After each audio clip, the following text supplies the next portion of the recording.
Assalamualaikum warahmatullahi wabarakatuh. Kami dari kelompok 6, Konsurensi Mutual Exclusion and Synchronization, yang berisi anggota Amanta Berliantino, Danise Ananda Putra, Ergi Cahya Hernanto, Feral Ananda Dermawan, Rizky Arkan Farudinsyah. Next.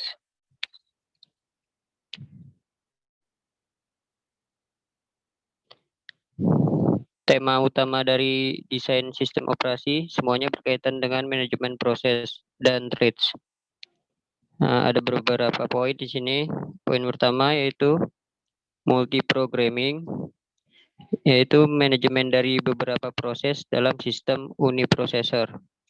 Selanjutnya, multiproses adalah manajemen dari beberapa proses dalam suatu multiprosesor. Selanjutnya, pengolahan terdistribusi adalah manajemen dari beberapa proses yang dijalankan. Beberapa didistribusikan sistem komputer. Proliferasi terbaru dari cluster adalah contoh utama dari jenis sistem ini. Next.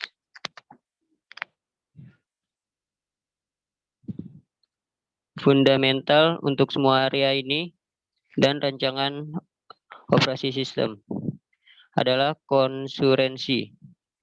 Konsurensi meliputi sejumlah isu desain, termasuk komunikasi di antara proses, berbagi dan bersaing untuk sumber daya, seperti memori, berkas, dan I/O akses.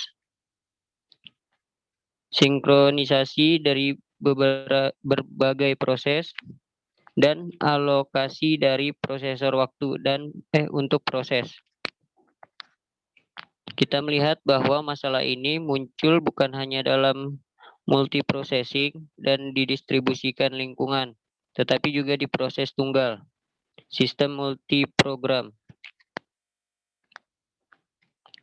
Konsurensi muncul dalam 3 konteks yang berbeda. Yang pertama, ada beberapa aplikasi, yaitu multiprogramming diciptakan untuk memungkinkan pemrosesan waktu yang akan dibagikan secara dinamis di antara sejumlah aplikasi aktif. Yang kedua yaitu aplikasi terstruktur, adalah sebagai sebuah ekstensi dari prinsip desain modular dan terstruktur pemrograman. Beberapa aplikasi dapat secara efektif diprogram sebagai satu set proses konsuren. Dan yang ketiga yaitu struktur sistem operasi, adalah struktur-struktur yang sama diterapkan pada sistem program, dan kita telah melihat bahwa sistem operasi sendiri sering diterapkan sebagai satu set proses atau thread. Next. Beberapa istilah terkait dengan konsurensi. Ada beberapa poin di sini. Yang pertama, operasi atom sebuah fungsi atau aksi diimplementasikan sebagai urutan dari satu atau lebih instruksi yang tampaknya tak terpisahkan. Artinya, tidak ada proses lain yang dapat melihat keadaan antara atau hentikan operasi. Urutan instruksi tampaknya tak terpisahkan. Urutan instruksi dijamin untuk dijalankan sebagai sebuah grup atau tidak dijalankan sama sekali. Tidak memiliki efek terlihat pada keadaan sistem. Atomisitas jaminan isolasi dari proses keberatan. Selanjutnya ada bagian kritis, sebuah bagian dari kode dalam suatu proses yang membutuhkan akses ke sumber daya yang dipakai bersama, dan bahwa tidak boleh dijalankan ketika proses lainnya berada dalam sebuah bagian kode yang sesuai. Selanjutnya deadlock, sebuah situasi di mana dua atau lebih proses tidak dapat melanjutkan karena menunggu salah satu dari yang lain untuk melakukan sesuatu. Selanjutnya ada livelock, adalah sebuah situasi di mana dua atau lebih proses terus mengubah negara mereka dalam respon untuk perubahan dalam proses lain tanpa melakukan pekerjaan yang berguna. Selanjutnya ada mutual exclusion, persyaratan bahwa ketika salah satu proses berada dalam bagian penting yang aksesnya bersama sumber daya, tidak ada proses lain mungkin dalam bagian kritis yang akses salah satu dari mereka berbagi sumber daya. Selanjutnya ada race condition, sebuah situasi di mana multiple thread atau proses membaca dan menulis sebuah data bersama item. Dan hasil akhir tergantung pada waktu relatif eksekusinya. Selanjutnya ada starvation, situasi di mana proses yang dapat dijalankan diabaikan oleh penjadwal meskipun mampu melanjutkan. Itu tidak pernah dipilih. Next.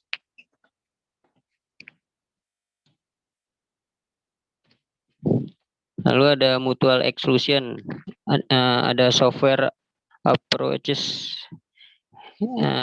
Ini adalah pendekatan perangkat lunak dapat diimplementasikan untuk proses konsulen yang dijalankan pada sebuah single prosesor atau mesin multiprosesor dengan memori utama bersama. Pendekatan ini biasanya mengasumsikan pengecualian sumber daya pada tingkat akses memori. Artinya akses simultan membaca dan atau menulis ke lokasi yang sama dalam memori utama yang serial oleh semacam memori ariter meskipun perintah akses diberikan tidak ditentukan sebelumnya.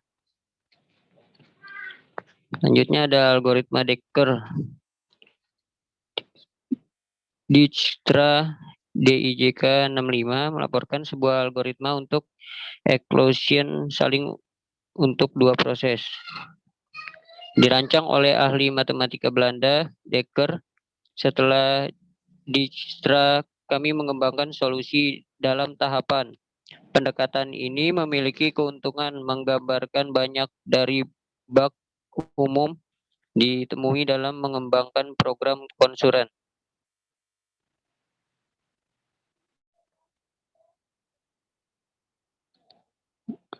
Langkah pertama yaitu seperti yang disebutkan sebelumnya, setiap upaya dieksklusi saling harus bergantung pada beberapa mekanisme pengecualian fundamental dalam perangkat keras. Yang paling umum ini adalah kendala yang hanya satu akses ke lokasi memori dapat dibuat di waktu. Menggunakan kendala ini, kami memesan lokasi memori global berlabel giliran A.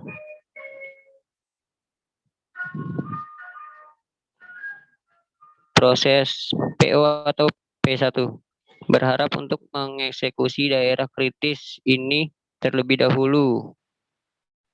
Ujian isi pada gilirannya. Jika nilai pergantian sama dengan jumlah proses, maka proses silakan menuju ke bagian kritis. Jika tidak, terpaksa menunggu. Proses menunggu, kami berulang kali membaca nilai pergantian sampai diizinkan memasuki bagian kritis. Ini prosedur dikenal sebagai menunggu sibuk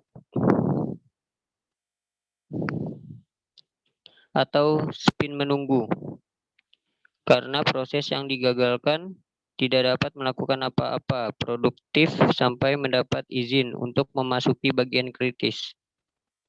Sebaliknya, ini harus linear dan secara periodik memeriksa variabel sehingga mengkonsumsi waktu prosesor sambil menunggu kesempatan. Setelah sebuah proses telah memperoleh akses ke bagian kritis dan setelah itu telah menyelesaikan bagian itu, ia harus memperbarui nilai dari proses yang lain. Dalam istilah formal, ada sebuah variabel global, yaitu in turn sama dengan 0. Next.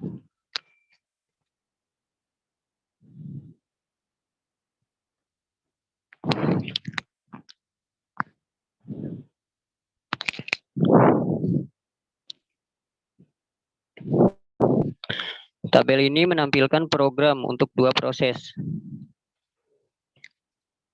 Solusi ini menjamin properti eksklusi bersama tetapi memiliki dua kelemahan. Pertama, proses harus ketat. Alternatif untuk mereka gunakan bagian kritis mereka. Oleh karena itu, kecepatan eksekusi ditentukan oleh lambat dari dua proses. Jika PO menggunakan daerah kritis hanya sekali per jam, tetapi P1 ingin menggunakan bagian kritis pada tingkat 1000 kali per jam, P1 dipaksa untuk mengadopsi kecepatan P0. Masalah yang jauh lebih serius adalah jika satu proses gagal, proses lainnya diblokir secara permanen. Ini benar apakah suatu proses gagal ini bagian kritis atau di luar itu? Konstruksi foregoing adalah bahwa dari coroutines dirancang untuk dapat melewati kontrol eksekusi bolak-balik antara diri mereka sendiri.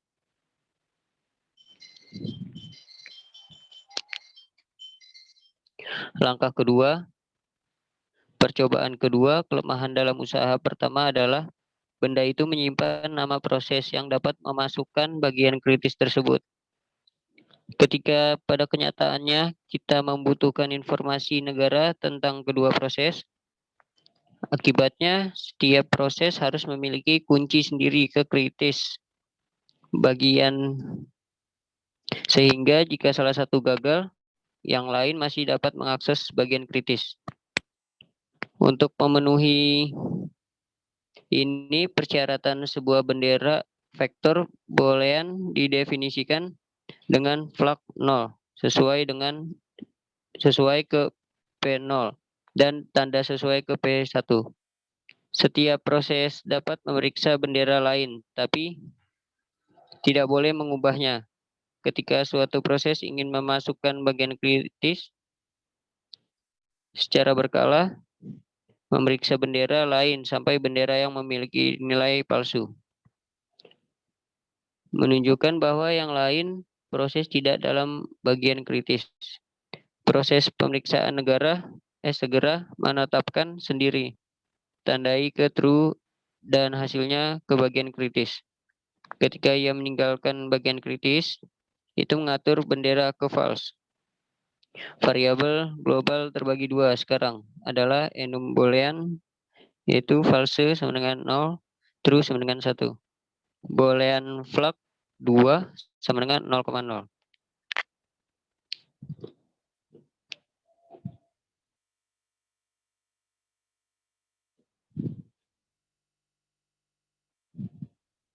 Gambar 5.1 B menunjukkan algoritma.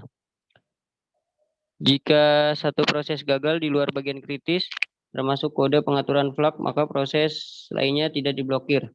Bahkan yang lain proses dapat memasukkan bagian kritis sesering mungkin karena proses lainnya selalu salah. Namun jika proses gagal dalam bagian kritis atau setelah pengaturan flag ke true sebelum memasuki bagian kritis, maka yang lain proses diblokir secara permanen. Solusi ini adalah jika ada lebih buruk daripada upaya pertama karena tidak bahkan menjamin eksekusi bersama. Pertimbangan urutan berikut. P0 mengeksekusi pernyataan sementara dan menemukan tanda 1 ke set false. P1 mengeksekusi pernyataan sementara dan menemukan tanda 0 set ke false. P0 men-set data 0 ke true dan masuk bagian kritis. P1 men-set flag 1 ke true dan masuk bagian kritis. Karena kedua proses sekarang dalam bagian kritis, mereka program tidak benar. Masalahnya adalah bahwa solusi diusulkan tidak independen dari proses relatif kecepatan eksekusi.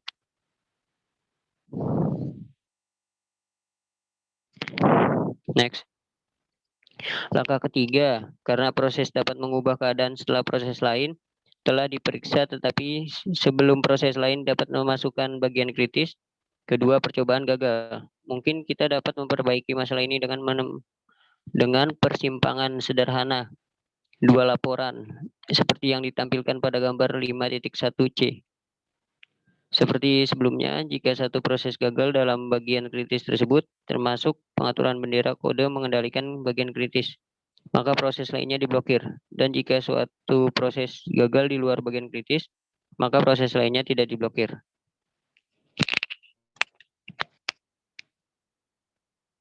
Selanjutnya, mari kita periksa bahwa eksklusi saling dijamin menggunakan sudut pandang proses P0. Setelah P0 memiliki set tanda 0 ke true, P1 tidak dapat memasukkan daerah kritis. Sampai setelah P0 telah masuk dan meninggalkan bagian kritis, bisa jadi bahwa P1 sudah di bagian kritisnya ketika P0 men-set bendera. Dalam hal ini, P0 akan diblokir oleh sementara pernyataan sampai P1 telah meninggalkan bagian kritis. Alasan yang sama diterapkan dari sudut pandang P1. Jaminan ini pengecualian tapi menciptakan masalah lain.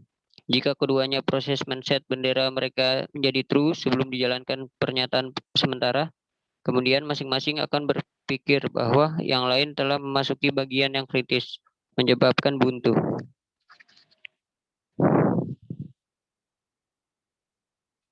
Langkah keempat, pada usaha ketiga, sebuah proses menentukan keadaan tanpa mengetahui keadaan proses lainnya. Jalan buntu terjadi karena setiap proses dapat bersikeras pada kanannya untuk memasuki bagian kritis. Tidak ada kesempatan untuk mundur dari proses ini. Kami dapat mencoba untuk memperbaiki hal ini dengan cara yang membuat setiap proses lebih diferensial. Setiap proses tata flag yang menunjukkan keinginan untuk memasuki bagian kritis tersebut, tetapi siap untuk reset bendera untuk menunda ke proses lain. Seperti yang ditampilkan dalam gambar 5.1D, ini hampir menyelesaikan solusi yang benar. Tapi masih cacat, eksklusion masih dijamin menggunakan penalaran yang sama yang diikuti dalam diskusi ketiga berusaha, urutan kejadian.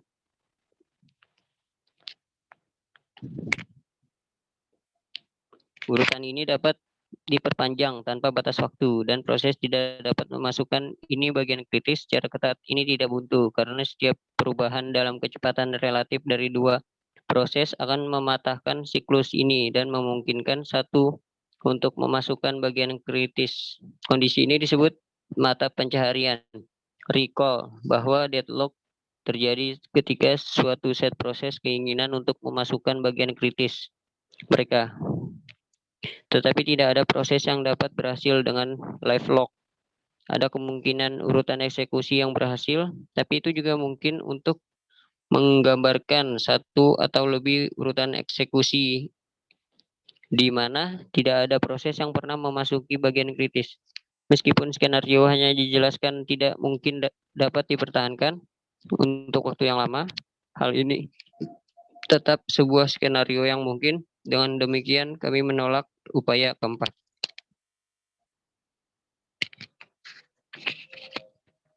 Selanjutnya, sebuah solusi yang benar kita perlu untuk dapat mengamati keadaan kedua proses yang disediakan oleh array variable flag. Tapi sebagai percobaan keempat menunjukkan ini adalah tidak cukup.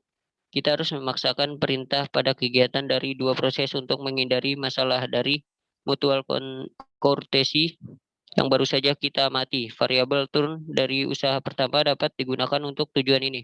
Dalam hal ini, variabel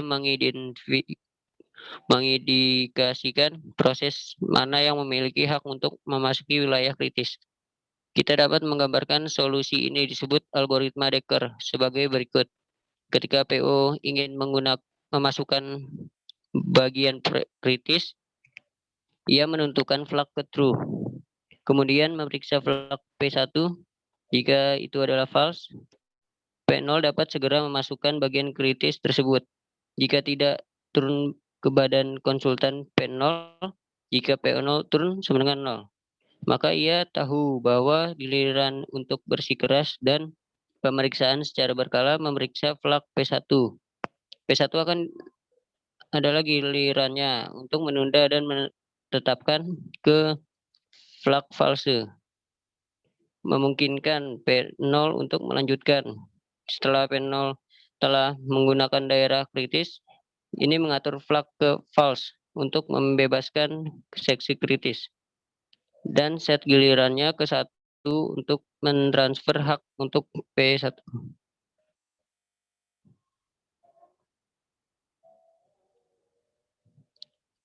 Ini adalah contoh algoritma Dekker.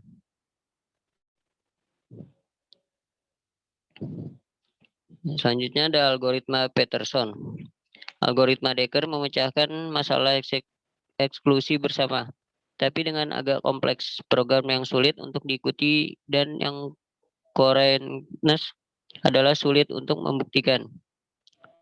Peterson telah memberikan solusi yang sederhana dan elegan. Seperti sebelumnya, variabel array global flag mengidentifikasikan posisi dari setiap proses dengan hormat untuk eksklusi bersama, dan variabel global mengubah memecahkan konflik simultan.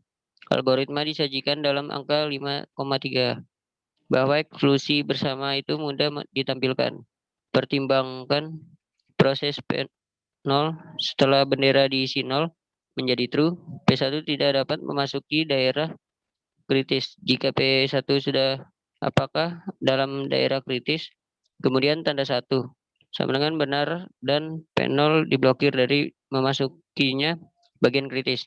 Di sisi lain, pemblokiran saling dicegah. Misalkan bahwa P0 apakah diblokir dalam loop sementara.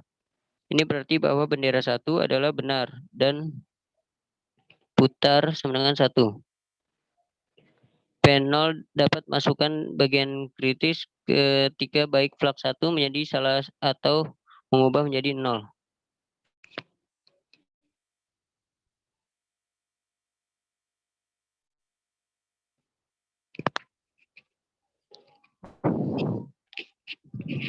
Sini ada 3 kasus.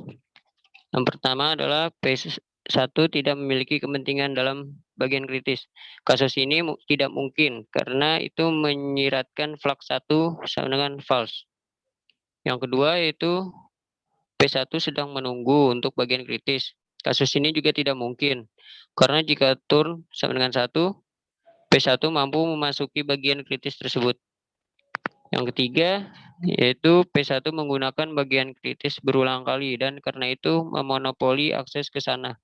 Hal ini tidak bisa terjadi karena P1 diwajibkan untuk memberikan PO sebuah kesempatan dengan pengaturan putar ke 0 sebelum setiap usaha memasuki bagian kritis.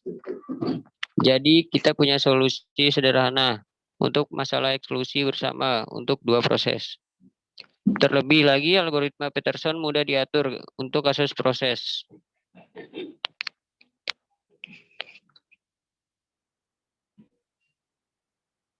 Figur 5.3 ada Peterson algoritma for two process.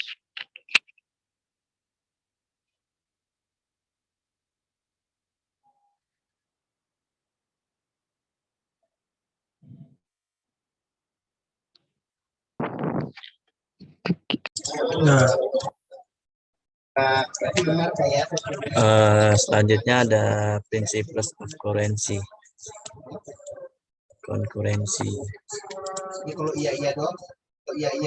Pada pandangan pertama, mungkin tampak bahwa mempresentasikan fundamental berbeda mode eksekusi dan menyajikan masalah yang berbeda. Bahkan kedua teknik dapat dilihat berbagai contoh pemrosesan konsulen, dan keduanya kini masalah yang sama. Dalam kasus uniprosesor, masalah berasal dari dasar karakteristik dari sistem multigramming.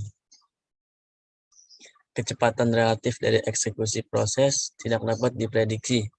Hal ini tergantung pada kegiatan proses lain.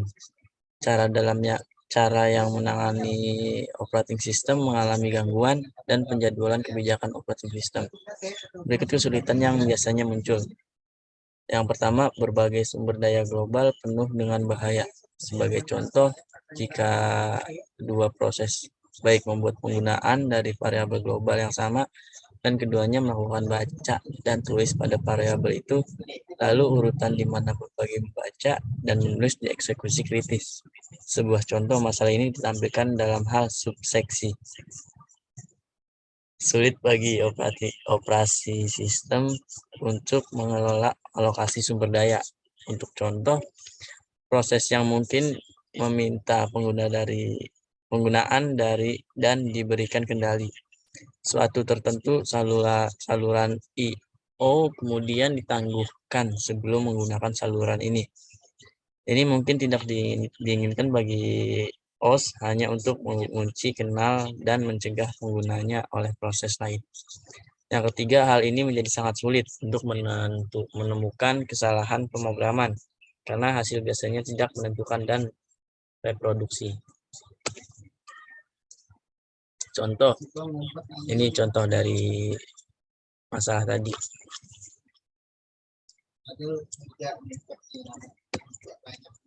Prosedur ini menampilkan elemen-elemen penting dari sebuah program yang akan memberikan sebuah prosedur echo karakter.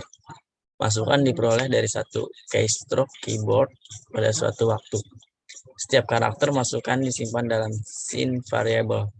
Karakter kemudian transfer ke variabel chout dan dikirim ke tampilan. Setiap program dapat memanggil prosedur ini berulang kali untuk menerima masukan pengguna dan menampilkannya di layar pengguna. Sekarang pertimbangkan bahwa kita memiliki sistem multiversus tunggal mendukung pengguna tunggal.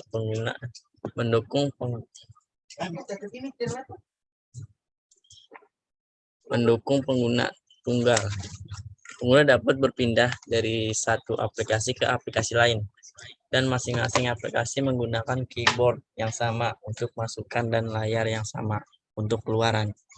Karena setiap aplikasi perlu menggunakan prosedur echo. Masuk akal untuk berbagai prosedur yang dimuat sebagai memori global ke semua aplikasi. Demikian, hanya satu salinan dan prosedur echo digunakan, menyimpan ruang. Berbagai memori utama di antara proses sangat berguna untuk memungkinkan efisien dan tutup interaksi antara proses. Namun, berbagai itu dapat menyebabkan masalah. Pertimbangkan urutan berikut. Yang pertama ada proses P1 memanggil prosedur echo dan terganggu segera setelah get char, mengembalikan nilainya dan menyimpannya di chin. Pada titik ini, yang paling baru karakter dimasukkan. X disimpan dalam variabel chin. Yang kedua, proses P2. Diaktifkan dan menjalankan prosedur echo yang berjalan ke kesimpulan, memasukkan dan kemudian menampilkan karakter tunggal Y pada layar. Yang ketiga ada proses P1 lagi, dilanjutkan. Pada saat ini, nilai X telah overwritten di scene dan karena itu hilang. Sebaliknya, chin mengandung Y yang ditransfer ke chout dan ditampilkan. Dengan demikian, karakter pertama dari karakter kedua ditampilkan 2 kali. Inti dari masalah ini adalah berbagai variabel global. Scene. Berbagai proses memiliki akses ke variabel ini. Jika satu proses memutakhirkan variabel global, dan kemudian interrupted proses lain dapat mengubah variabel sebelum proses pertama dapat digunakan nilainya. Misal, bagaimanapun bahwa kita mengizinkan hanya satu proses pada suatu waktu untuk berada di dalam prosedur. Kemudian urutan foregoing akan menghasilkan berikut. Satu, proses P1 memanggil prosedur echo dan terganggu setelah kesimpulan dari fungsi masukan. Pada titik ini yang paling baru-baru ini dimasukkan karakter X disimpan dalam variabel sin. Yang kedua, proses P2 diaktifkan dan menjalankan prosedur echo. Namun karena P1 apakah masih dalam prosedur echo, meskipun saat ini disuspensi, P2 diblokir dari memasuki prosedur. Oleh karena itu, P2 ditangguhkan menunggu ketersediaan dari prosedur echo. Yang ketiga, beberapa waktu kemudian proses P1 dilanjutkan dan melengkapi eksekusi echo. Karakter yang tepat X ditampilkan. Yang keempat ada karakter P1 keluar echo. Ini akan menghapus blok pada P2. Ketika P2 kemudian dilanjutkan, prosedur echo telah sukses dipanggil. Contoh ini menunjukkan bahwa perlu untuk melindungi variabel global bersama. Dan satu-satunya cara untuk melakukannya adalah mengontrol kode yang akses variabel. Jika kita memaksakan disiplin bahwa hanya satu proses pada satu waktu, mungkin enter echo, dan bahwa sekali dalam echo prosedur harus dijalankan ke pelengkapan sebelum tersedia untuk proses lain. Maka jenis kesalahan baru saja dibahas tidak akan terjadi. Bagaimana disiplin yang mungkin dikenakan adalah topik utama bab ini. Masalah ini dinyatakan dengan asumsi bahwa ada prosesor tunggal, multiprogram OS. Contoh ini menunjukkan bahwa masalah konkurensi terjadi bahkan ketika ada proses tunggal. Dalam sistem multiprosesor, sama masalah sumber daya yang dilindungi muncul dan solusi yang sama bekerja. Pertama, misalkan tidak ada mekanisme untuk mengendalikan akses ke variabel global yang terbagi. Satu, proses P1 dan P2 sama-sama dijalankan. Masing-masing prosesor terpisah. Keduanya proses menjalankan prosedur echo. Yang kedua, peristiwa berikut terjadi pada baris yang sama, berlangsung secara paralel.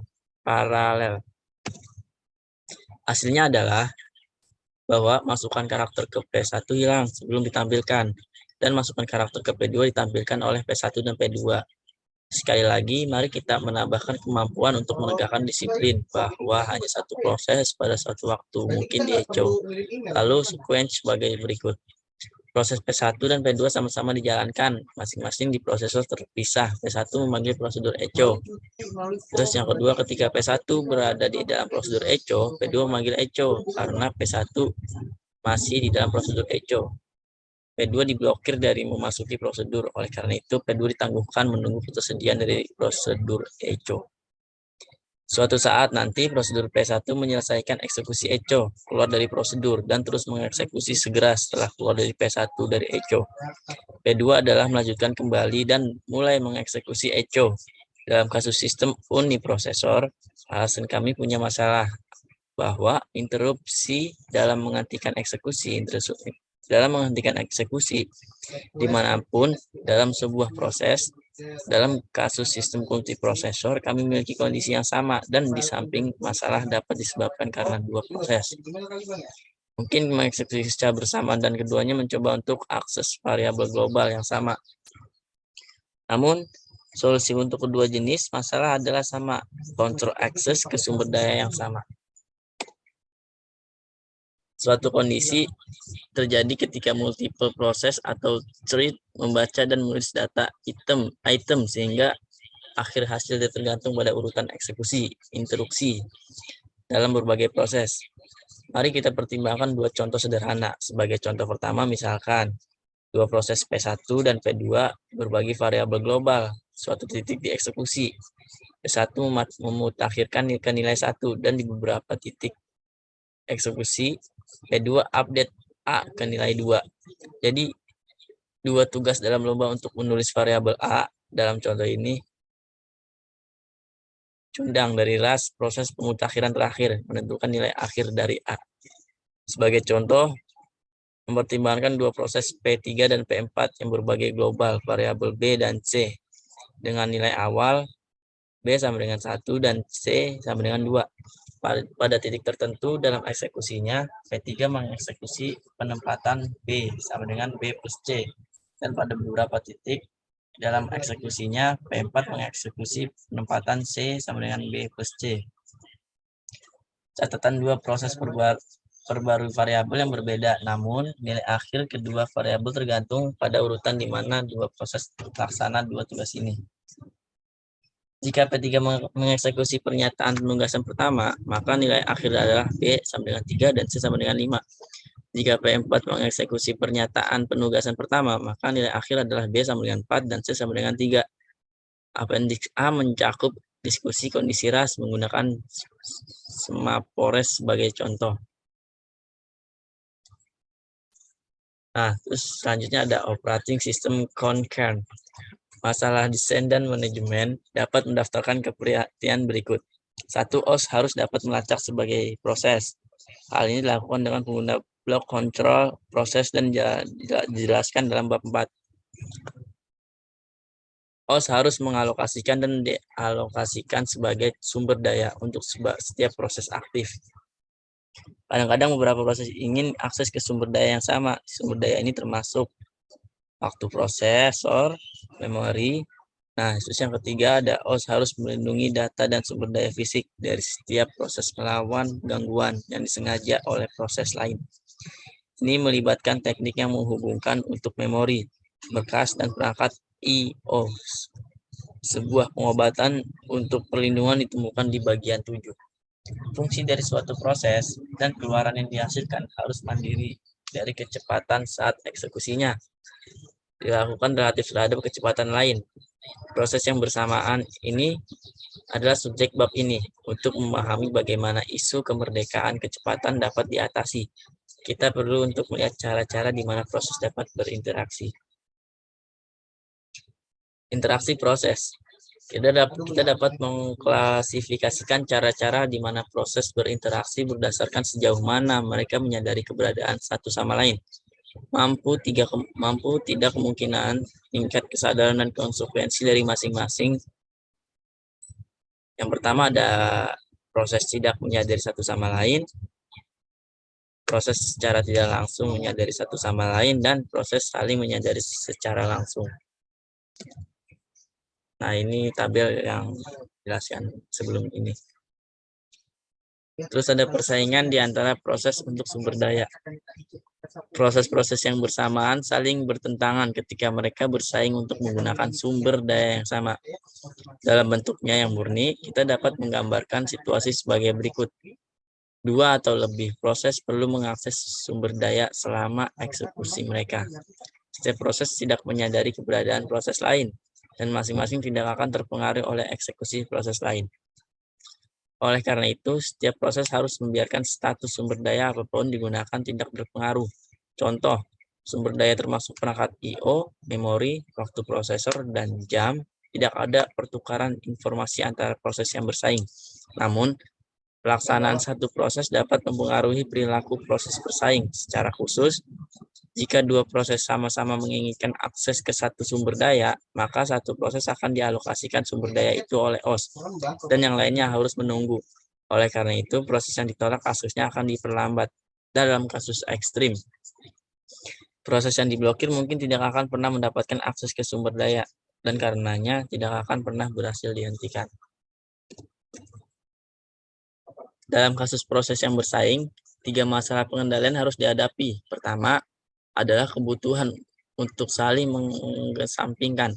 Misalkan 2 atau lebih proses memerlukan akses ke sumber daya tunggal yang tidak dapat dibagikan, seperti printer.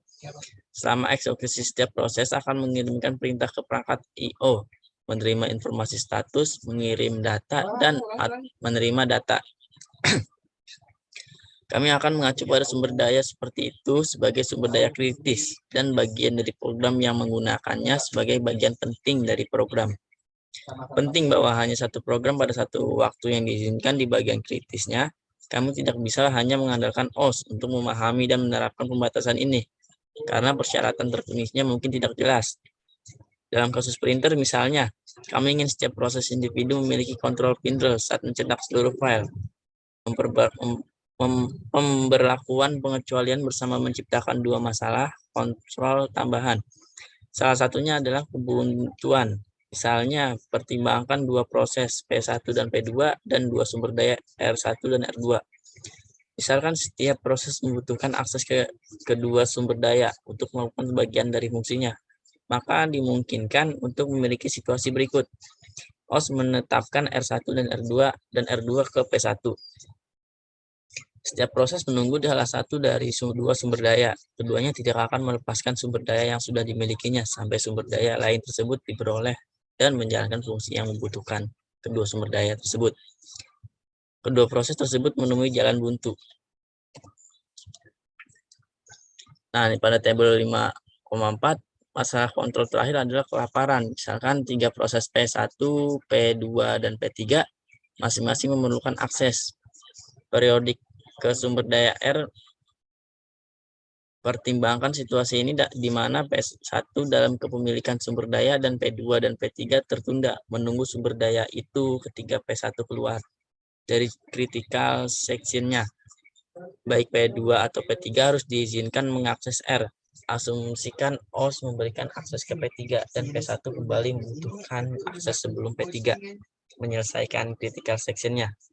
Jika OS memberikan akses ke P1 setelah P3 selesai dan kemudian secara bergantian memberikan akses ke P1 dan P3, maka P2 dapat tanpa batas waktu ditolak ke sumber daya meskipun tidak ada situasi kebuntuan. Kontrol persaingan pasti melibatkan OS karena OS mengalokasikan sumber daya. Selain itu, proses itu sendiri harus mampu mengekspresikan persyaratan untuk pengecualian bersama dalam beberapa cara, seperti mengunci sumber daya sebelum digunakan. Solusi apapun akan melibatkan beberapa dukungan dari OS, seperti penyediaan fasilitas penguncian.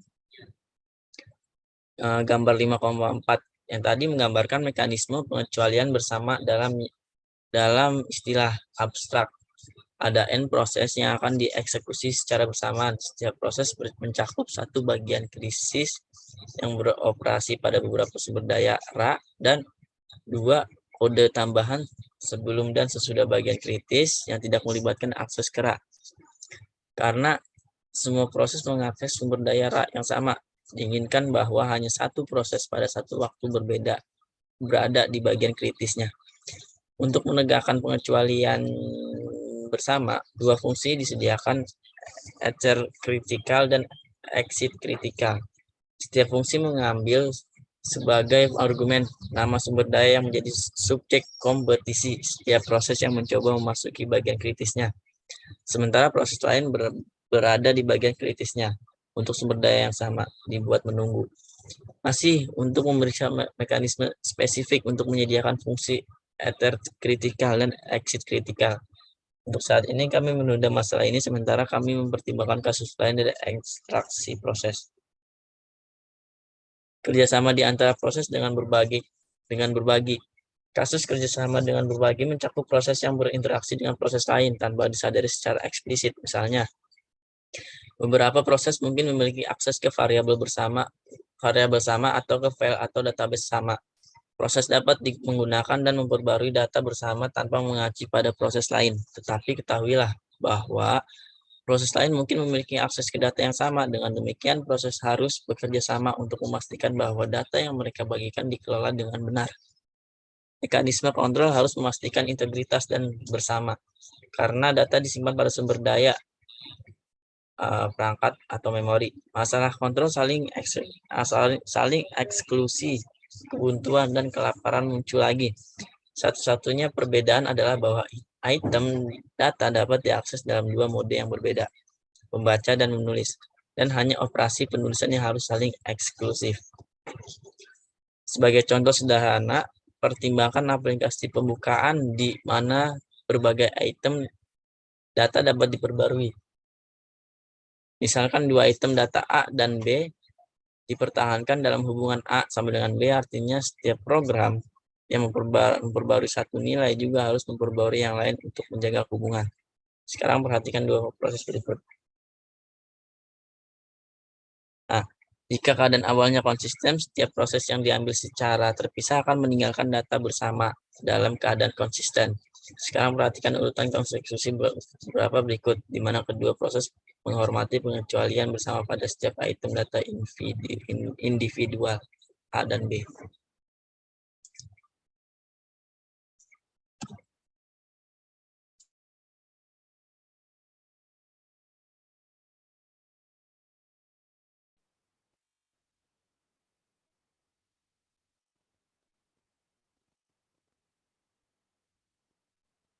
Saya lanjutkan. Pada akhir urutan eksekusi ini, kondisi A sama dengan B tidak berlaku lagi. Misalnya, jika kita mulai dengan A sama dengan B sama dengan 1. Pada akhir urutan eksekusi ini kita memiliki A sama dengan A dan B sama dengan 3. Masalah dapat dihindari dengan mendeklarasikan seluruh urutan dalam setiap proses menjadi critical section. Dengan demikian, kita melihat bahwa konsep critical section penting dalam hal kerjasama dengan berbagi fungsi abstrak yang sama dari enter critical dan exit critical dibahas sebelumnya pada gambar 5.4. Dapat digunakan di sini. Dalam hal ini, argumen untuk fungsi dapat berupa variabel, file, atau objek bersama lainnya. Selanjutnya, jika bagian kritis digunakan untuk menyediakan integritas data, maka mungkin tidak ada sumber daya atau variabel khusus yang dapat diidentifikasi sebagai argumen. Dalam hal ini, kita dapat menganggap argumen sebagai pengidentifikasi yang dibagikan di antara proses bersamaan untuk mengidentifikasi bagian kritis yang harus saling eksklusif. Sebagai contoh di sini ada P1 saudara A sama dengan A tambah 1, B sama dengan B tambah 1, P2 sama dengan P2 ada 2 bagian, B sama dengan 2 kali B, terus A 2 kali A. Lalu di gambar sebelahnya ada A sama dengan A tambah 1, B sama dengan 2 kali B, B sama dengan B tambah 1, dan A sama dengan 2 kali A. Lanjut.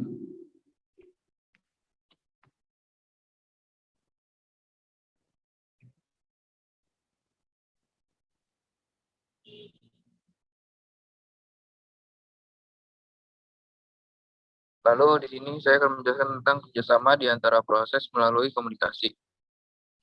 Dalam 2 kasus pertama yang telah kita bahas, setiap proses memiliki lingkungan terisolasinya sendiri yang tidak termasuk dalam proses lainnya. Interaksi antar proses tidak langsung. Dalam kedua kasus, ada pembagian. Dalam kasus persaingan, mereka berbagi sumber daya tanpa menyadari proses lainnya. Dalam kasus kedua, mereka berbagi nilai. Dan meskipun setiap proses tidak secara eksplisit menyadari proses lain, menyadari kebutuhan untuk menjaga integritas data ketika proses bekerja sama melalui komunikasi.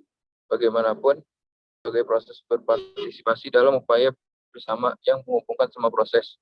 Komunikasi menyediakan cara untuk menyinkronkan atau mengkoordinasikan berbagai kegiatan.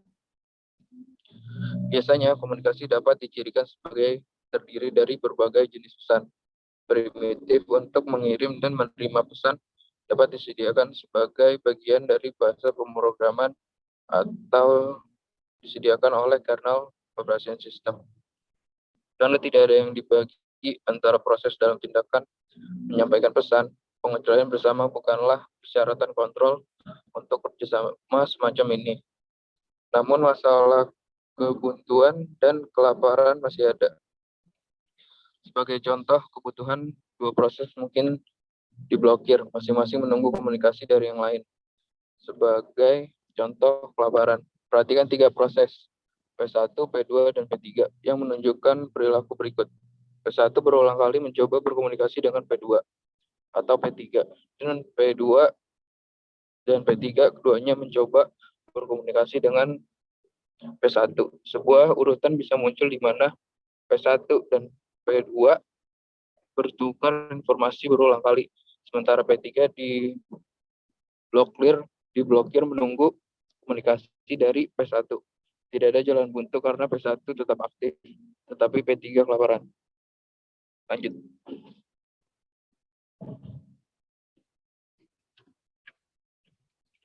Lalu ada persyaratan untuk mutual exclusion.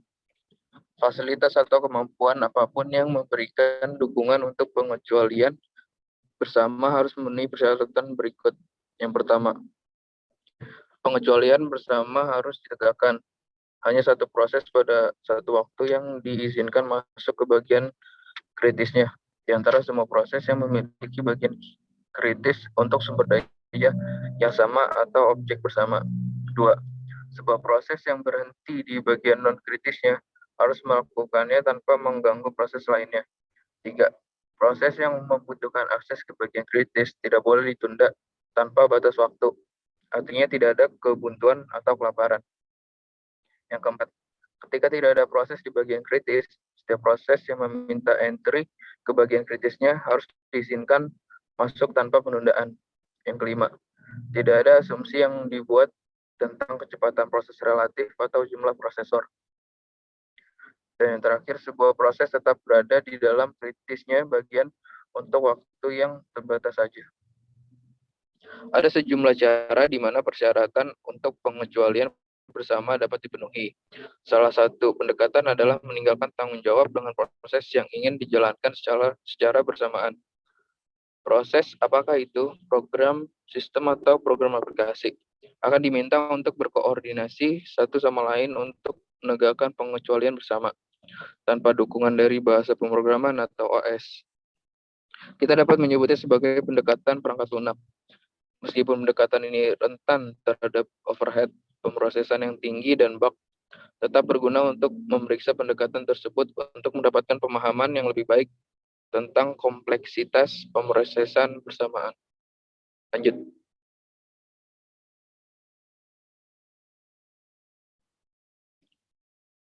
Lalu saya akan menjelaskan tentang menonaktifkan interupsi. Dalam sistem uniprosesor, proses bersamaan tidak dapat memiliki eksekusi yang tumpang tindih.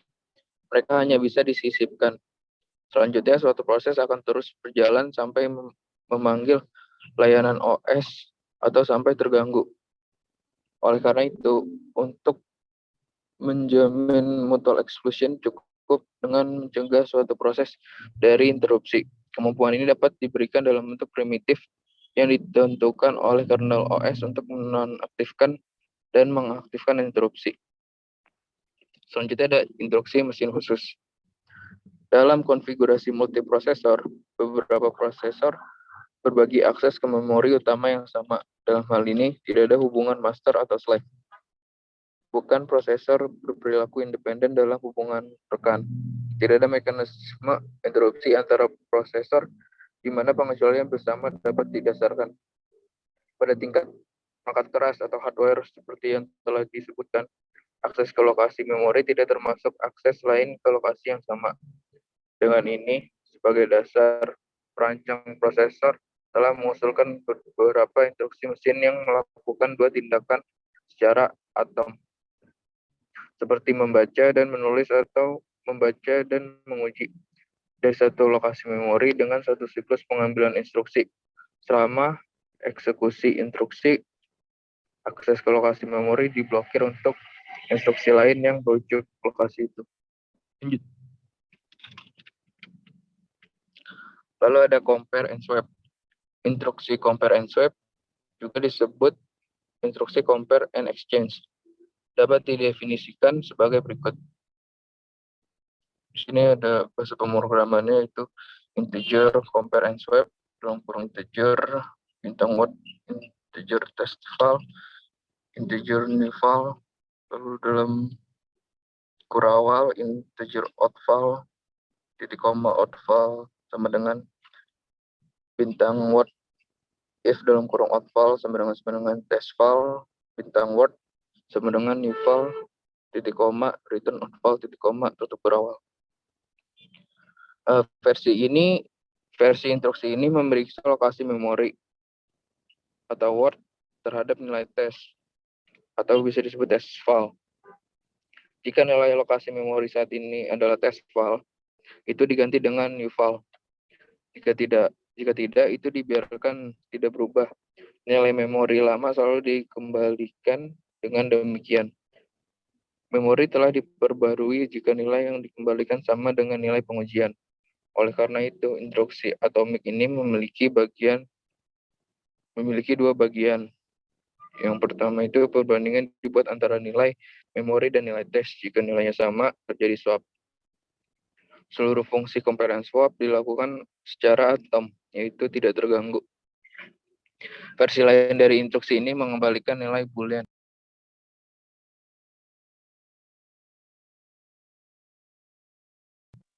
False ya.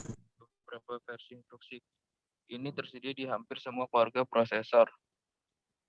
Dalam kurung ada bit86, IA64, Spark, IBM Z, series, dan lain-lain.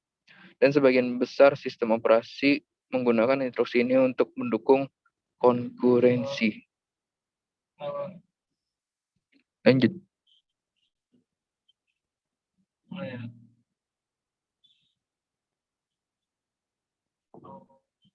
Lalu ada instruksi pertukaran.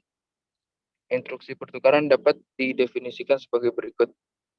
Di sini ada bahasa pemrogramannya itu void exchange dalam kurung integer bintang register, integer bintang memori dalam kurung.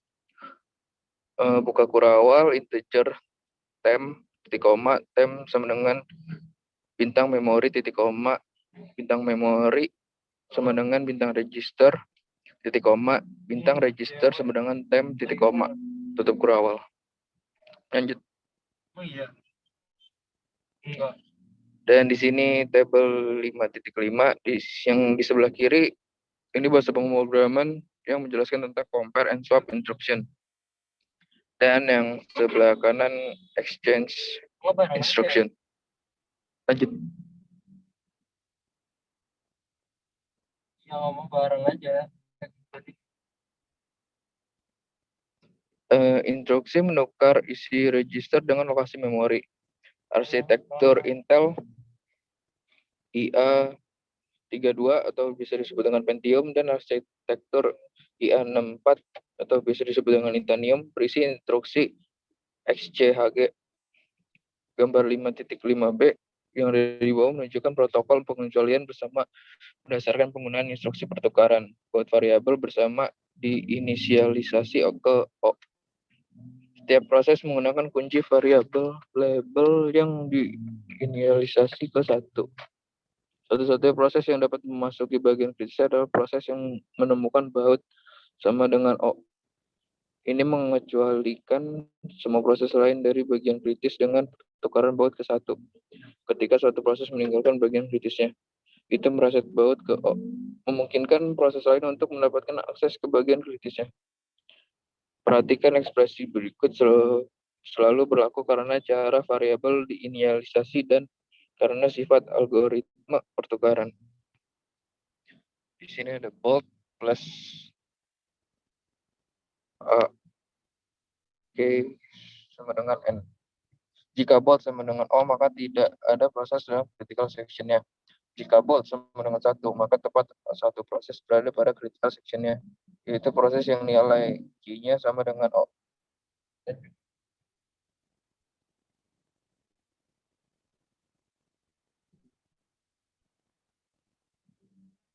Lanjut.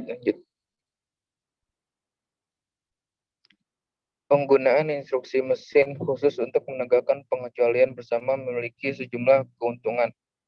Yang pertama, ini berlaku untuk sejumlah proses baik pada satu prosesor atau beberapa prosesor yang berbagi memori utama.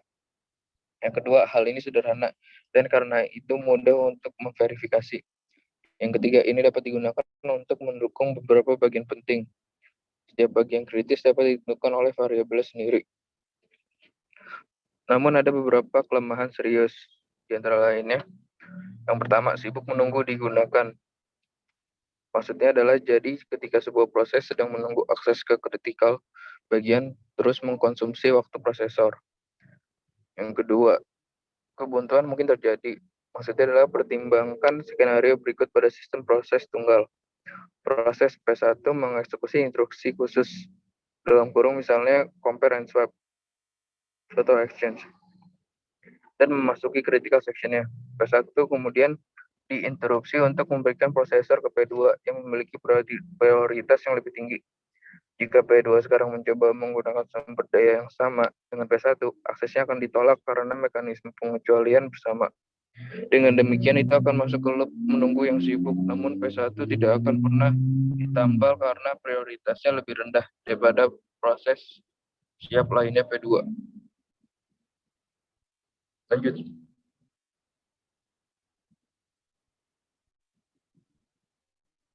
Nah, ini contoh semaforsnya. Di sini ada semafor, binary semafor, lalu ada mutex, terus ada condition variable. Sebelumnya Ben.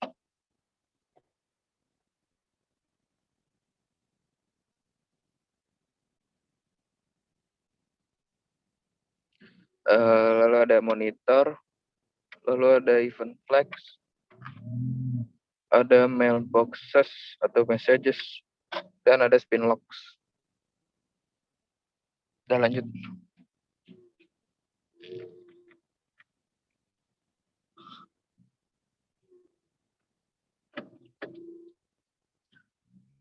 Kemajuan besar pertama dalam menangani masalah proses bersamaan datang pada tahun 1965 dengan risalah di Dijkstra atau DIJK 65. Dijkstra memperhatikan desain OS sebagai kumpulan berurutan yang bekerja sama dan dengan pengembangan mekanisme yang efisien dan andal untuk mendukung kerjasama. Mekanisme ini dapat dengan mudah digunakan oleh proses pengguna jika prosesor dan OS menyediakan mekanisme tersebut. Prinsip dasar adalah ini. 2 atau lebih prosesor dapat bekerja sama melalui sinyal sederhana sehingga suatu proses dapat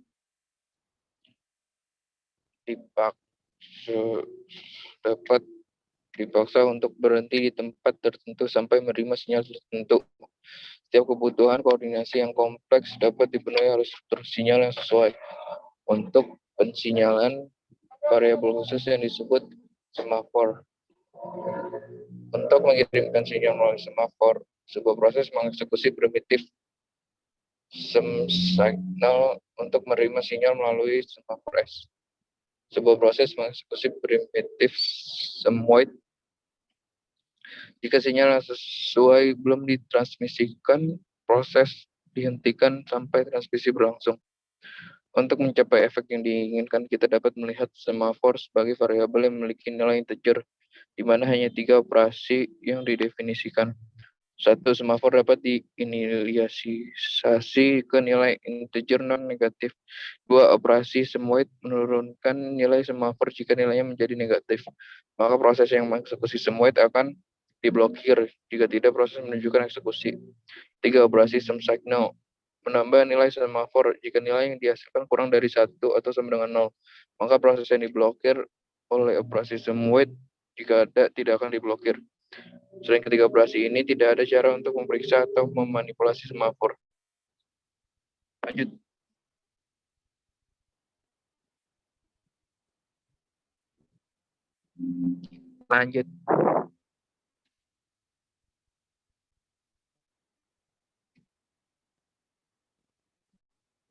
Ber.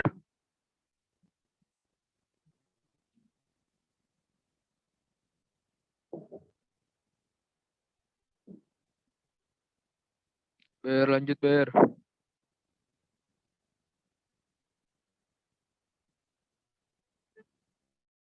Itu udah, bro. Kami menjelaskan operasi ini sebagai berikut. Untuk memulai, semafor memiliki nilai 0 atau positif. Jika nilainya positif, nilai tersebut sama dengan jumlah proses yang dapat mengeluarkan wait dan segera melanjutkan eksekusi. Jika nilainya 0, baik dengan inisialisasi atau karena sejumlah proses yang sama dengan nilai semafor awal telah mengeluarkan wait. Proses selanjutnya yang mengeluarkan wait diblokir dan nilai semafor menjadi negatif. Setiap menunggu berikutnya mendorong nilai semafor lebih jauh ke wilayah minus. Nilai negatif sama dengan jumlah proses yang menunggu untuk diblokir. Setiap sinyal membuka blokir salah satu proses menunggu ketika nilai semafor negatif. Subjek menunjukkan 3 konsekuensi menarik dari definisi semafor. Yang pertama, secara umum tidak ada cara untuk mengetahui sebelum proses mengurangi semafor apakah akan diblokir atau tidak.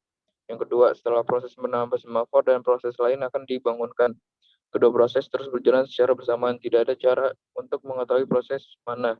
Jika keduanya akan segera dilanjutkan pada sistem uniprosesor. Yang terakhir, saat Anda memberi sinyal semafor, Anda tidak perlu tahu apakah proses lain sedang menunggu. Jadi jumlah proses yang tidak diblokir mungkin 0 atau 1. Lanjut.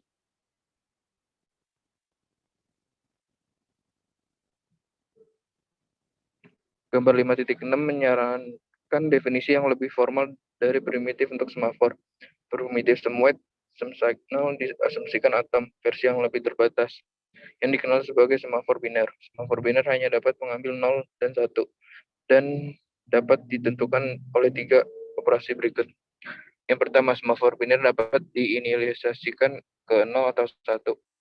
2 operasi sum weight. B. Memeriksa nilai semafor. Jika nilainya 0, maka proses yang mengeksekusi sum weight B diblokir. Jika nilai 1, maka nilainya diubah menjadi 0, dan proses melanjutkan eksekusi. Operasi sum signal B memeriksa untuk melihat apakah ada proses yang diblokir pada semafor ini. Nilai semafor sama dengan 0. Jika demikian, maka proses yang diblokir oleh operasi sum weight B tidak akan diblokir. Jika tidak ada proses yang diblokir, maka nilai semafor diset menjadi 1. Lanjut. Di sini ada definisi dari semafor binary primitif. Pada prinsipnya akan lebih mudah untuk mengimplementasikan semafor biner, dan dapat ditunjukkan bahwa ia memiliki kekuatan ekspresif yang sama dengan semafor umum. Untuk membedakan dua jenis semafor non-biner disebut sebagai menghitung semafor atau semafor. Lanjut.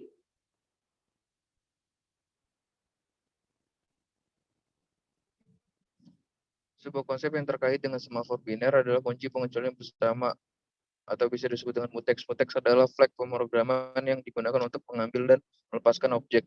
Ketika data diperoleh yang tidak dapat dibagikan atau prosesan dimulai yang tidak dapat dilakukan secara bersamaan di tempat lain dalam sistem, mutex diatur untuk mengunci yang biasanya 0, yang memblokir upaya lain untuk menggunakannya.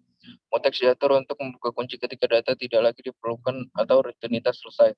Perbedaan utama antara mutex dan semafor biner adalah bahwa proses yang mengunci mutex atau menetapkan nilai ke 0 harus menjadi proses yang membuka kuncinya atau menetapkan nilai ke 1. Sebaliknya adalah mungkin untuk satu proses untuk mengunci semafor biner dan yang lain untuk membukanya. Untuk menghitung semafor dan binary, semafor antrian digunakan untuk menahan proses yang menunggu di semafor. Timbul pertanyaan tentang urutan proses yang dihapus dari antrian tersebut. Kebijakan penghapusan yang paling adil adalah first in first out atau FIFO. Proses yang telah diblokir paling lama dilepaskan dari antrian terlebih dahulu. Semafor yang definisinya mencakup kebijakan ini disebut strong semafor. Semafor yang tidak menentukan urutan proses yang dihapus dari antrian adalah semafor yang lemah. Duluan. Lanjut.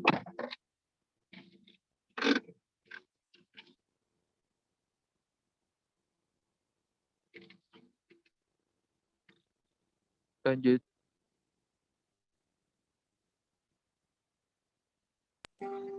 Udah. Berikut adalah contoh pengoperasian semafor yang kuat. Di sini proses A, B, dan C bergantung pada hasil dari proses D. Awalnya 1, A sedang berjalan, B, C, dan D siap, dan jumlah semafor adalah 1, menunjukkan bahwa salah satu hasil D tersedia. Ketika A menggunakan instruksi sum weight pada semafor S, semafor berkurang menjadi 0, dan A dapat terus mengeksekusi. Kemudian itu bergabung kembali dengan antrian siap. Kemudian B berjalan 2, akhirnya mengeluarkan instruksi sum weight dan diblokir. Membiarkan D berjalan. Ketika D menyelesaikan hasil baru, ia mengeluarkan instruksi sum signal yang memungkinkan B untuk pindah ke antrian siap. D bergabung kembali dengan antrian siap dan C memulai berjalan, tetapi diblokir ketika mengeluarkan instruksi sum weight. Demikian pula A dan B dijalankan dan diblokir pada semafor, memungkinkan D untuk melanjutkan eksekusi. Ketika D memiliki hasil, itu mengeluarkan sum signal yang mentransfer ke antrian yang siap. Siklus D selanjutnya akan melepaskan A dan B dari status diblokir. Semafor yang kuat menjamin kebebasan dari kelaparan, sedangkan semafor yang lemah tidak. Kami akan menganggap semafor kuat karena lebih nyaman, dan karena ini adalah bentuk semafor yang biasanya disediakan oleh sistem operasi. Lanjut.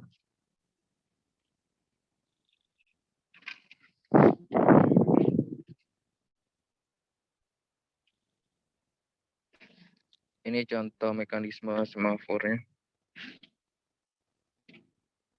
Lanjut. Di sini adalah motor explosion yang menggunakan semafor. Lanjut.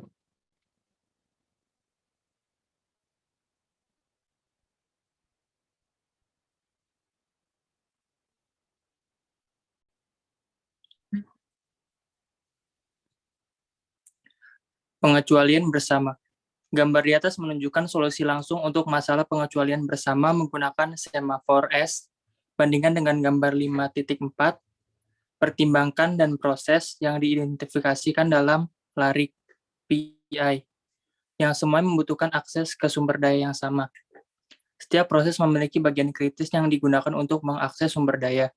Dalam setiap proses, sebuah sum weight dieksekusi tepat sebelum bagian kritisnya. Jika nilai S menjadi negatif, proses diblokir. Jika nilainya 1, maka dikurangi menjadi 0 dan proses segera memasuki bagian kritisnya. Karena S tidak lagi positif, tidak ada proses lain yang dapat memasuki critical section-nya. Semafor diinisialisasi ke 1 dengan demikian, proses pertama yang mengeksekusi sum weight akan langsung bisa masuk ke critical section dengan setting nilai S menjadi O. Setiap proses lain yang mencoba memasuki bagian kritis akan menganggap sibuk dan akan diblokir.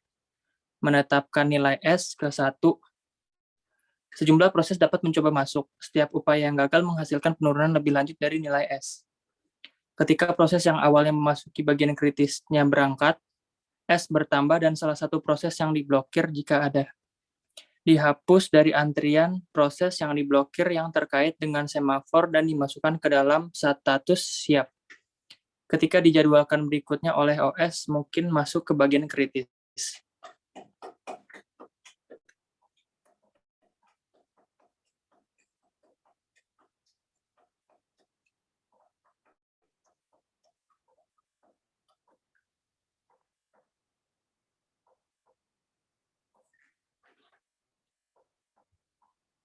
Pada gambar 5.10, berdasarkan 1 dalam BAC, O03 menunjukkan urutan yang mungkin untuk 3 proses menggunakan disiplin pengecualian bersama dari gambar 5.9. Dalam contoh ini, 3 proses A, B, C mengakses sumber daya bersama yang dilindungi oleh kunci semafor. Proses A mengeksekusi SEMWAIT lock karena semafor memiliki nilai 1 pada saat operasi SEMWAIT. A bisa langsung masuk ke critical section-nya dan semafor mengambil nilai 0. Saat A berada di critical section-nya, baik B maupun C melakukan operasi SEMWAIT dan diblokir menunggu ketersediaan semafor. Ketika A keluar dari critical section-nya dan melakukan SEM signal lock. B yang merupakan proses pertama dalam antrian sekarang dapat memasuki critical section-nya. Program dari gambar 5.9 dapat menangani dengan baik persyaratan bahwa lebih dari satu proses diizinkan di bagian kritisnya pada satu waktu. Persyaratan ini terpenuhi. Masalah produsen atau konsumen. Kami sekarang memeriksa salah satu masalah paling umum yang dihadapi dalam pemrosesan bersamaan. Masalah produsen atau konsumen. Pernyataan umumnya adalah ini. Ada satu atau lebih produsen yang menghasilkan beberapa jenis data, catatan, karakter, dan menempatkannya dalam buffer. Ada satu konsumen yang mengambil item dari buffer satu per satu. Sistem harus dibatasi untuk mencegah tumpang tindih operasi buffer. Artinya, hanya satu agen, produsen, atau konsumen yang dapat mengakses buffer pada satu waktu. Masalahnya adalah memastikan bahwa produsen tidak akan mencoba menambahkan nilai ke buffer jika sudah penuh, dan konsumen tidak akan mencoba menghapus data dari buffer yang kosong. Kami akan melihat sejumlah solusi untuk masalah ini untuk menggambarkan kekuatan dan perangkap semafor. Untuk memulai, mari kita asumsikan bahwa buffer tidak terbatas dan terdiri dari elemen array linear. Secara abstrak, kita dapat mendefinisikan fungsi produsen dan konsumen sebagai berikut.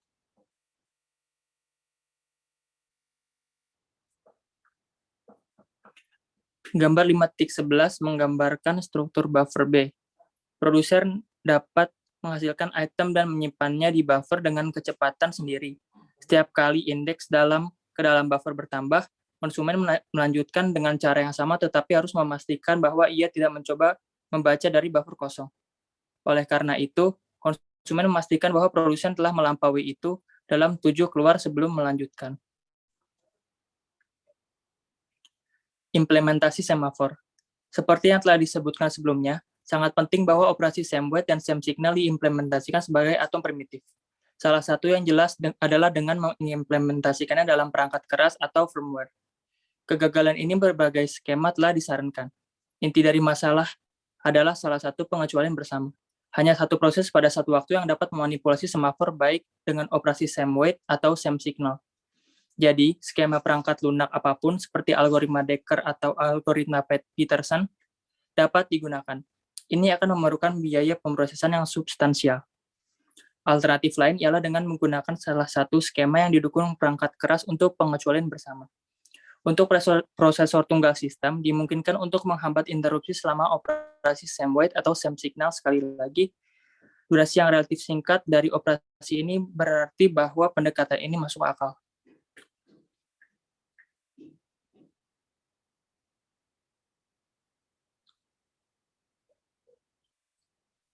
Monitors. Semafor menyediakan alat primitif namun kuat dan fleksibel untuk menegakkan pengecualian bersama dan untuk mengordinasikan proses. Namun, sebagai gambar 5.12 menyarankan, mungkin sulit untuk menghasilkan program yang benar menggunakan semafor. Kesulitannya adalah bahwa operasi same weight dan same signal dapat tersebar di seluruh program, dan tidak mudah untuk melihat efek keseluruhan dari operasi ini pada semafor yang mereka pengaruhi. Monitor adalah konstruksi bahasa pemrograman yang menyediakan fungsionalitas yang setara dengan semafor dan lebih mudah dikendalikan. Konsep ini pertama kali didefinisikan secara formal di HOAR 74. Konstruksi monitor telah diimplementasikan dalam beberapa bahasa pemrograman, termasuk Concurrent Pascal, Pascal Plus, Modula 2, Modula 3, dan Java. Ini juga telah diimplementasikan sebagai perpustakaan program. Ini memungkinkan program untuk memasang kunci monitor pada objek apapun, khususnya untuk sesuatu seperti daftar tertaut. Anda mungkin ingin mengunci semua daftar tertaut dengan satu kunci, atau memiliki satu kunci untuk setiap daftar, atau memiliki kunci untuk setiap elemen dari setiap daftar.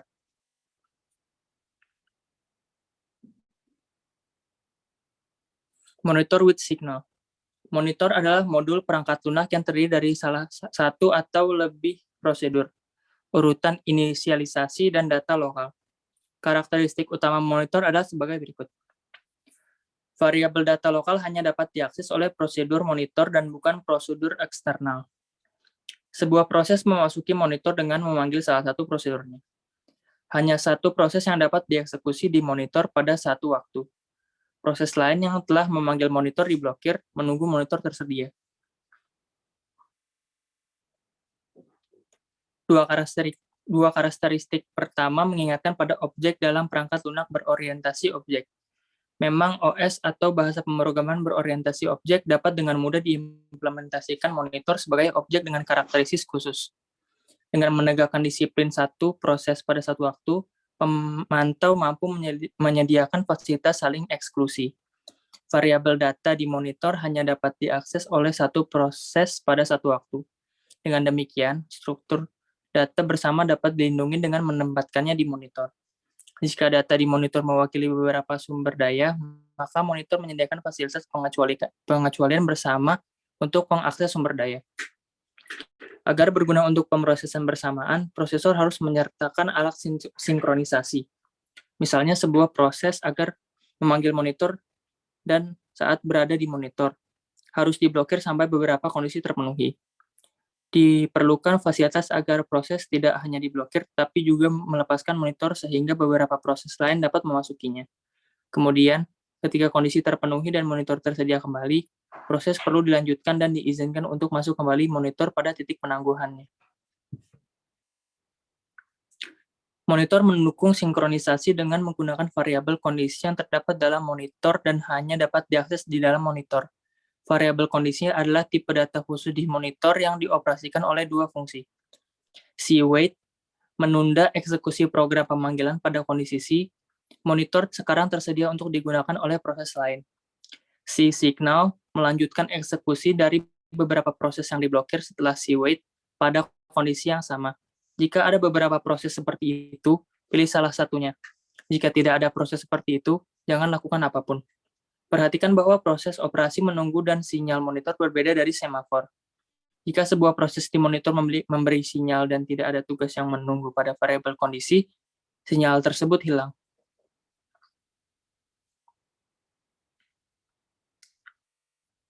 Gambar 5.18 menggambarkan struktur monitor. Meskipun suatu proses dapat memasuki monitor dengan menjalankan prosedurnya, kita dapat menganggap monitor memiliki satu titik masuk yang dijaga sehingga hanya satu proses yang dapat berada di monitor pada satu waktu. Proses lain yang mencoba masuk ke monitor bergabung dengan antrian proses yang diblokir menunggu ketersediaan monitor. Setelah sebuah proses berada di dalam monitor, proses tersebut dapat memblokir dirinya sendiri secara sementara pada kondisi X dengan mengeluarkan C-wait. Kemudian ditempatkan dalam antrian proses yang menunggu untuk masuk ke dalam monitor ketika kondisi berubah, dan melakukan eksekusi pada titik dalam programnya setelah panggilan C-wait. Jika sebuah proses yang sedang dieksekusi di monitor mendeteksi perubahan pada variabel kondisi X, itu mengeluarkan signal X, yang mengingatkan ke antrian kondisi yang sesuai bahwa kondisi telah berubah. Sebagai contoh penggunaan monitor, mari kita kembali ke masalah produsen atau konsumen buffer terbatas.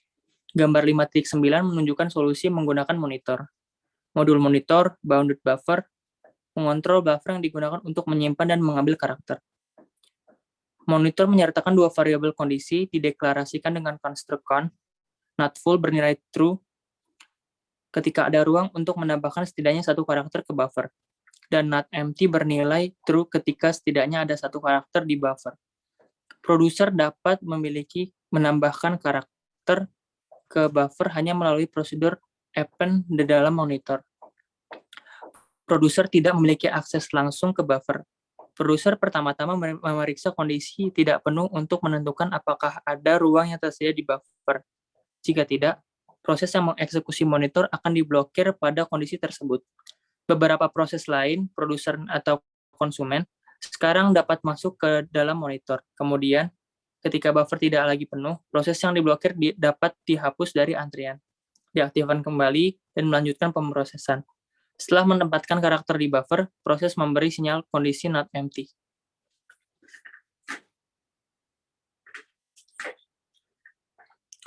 Catatan di gambar 5.19. Sebuah proses keluar dari monitor segera setelah menjalankan fungsi signal.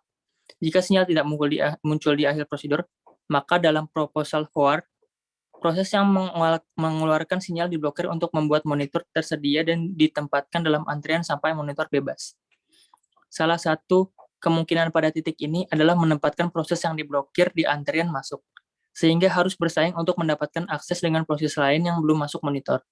Namun, karena proses yang diblokir pada fungsi signal ini telah sebagian menjalankan tugasnya di monitor, masuk akal untuk memberikan proses ini didahulukan dari proses yang baru masuk dengan menyiapkan antrian mendesak yang terpisah.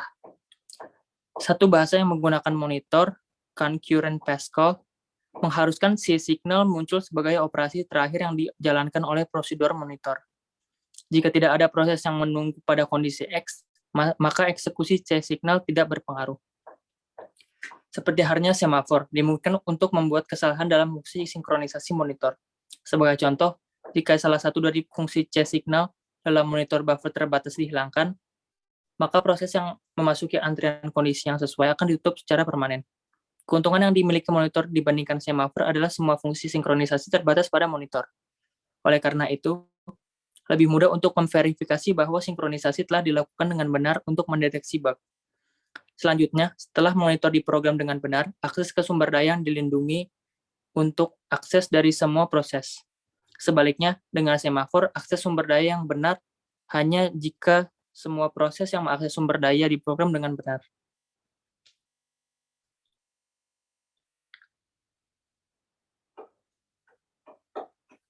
Alternate model of monitor with notify and broadcast. Definisi monitor dari Howard 74 mensyaratkan bahwa setidaknya ada satu proses dalam antrian kondisi. Proses dari antrian itu berjalan segera ketika proses lain mengeluarkan sinyal untuk kondisi itu. Dengan demikian, proses mengeluarkan signal harus segera keluar dari monitor atau diblokir di monitor. Ada dua kelemahan dari pendekatan ini. Satu, jika proses mengeluarkan signal belum selesai dengan monitor, maka dua saklar proses tambahan diperlukan. Satu untuk memblokir proses ini, dan satu lagi untuk melanjutnya saat monitor tersedia.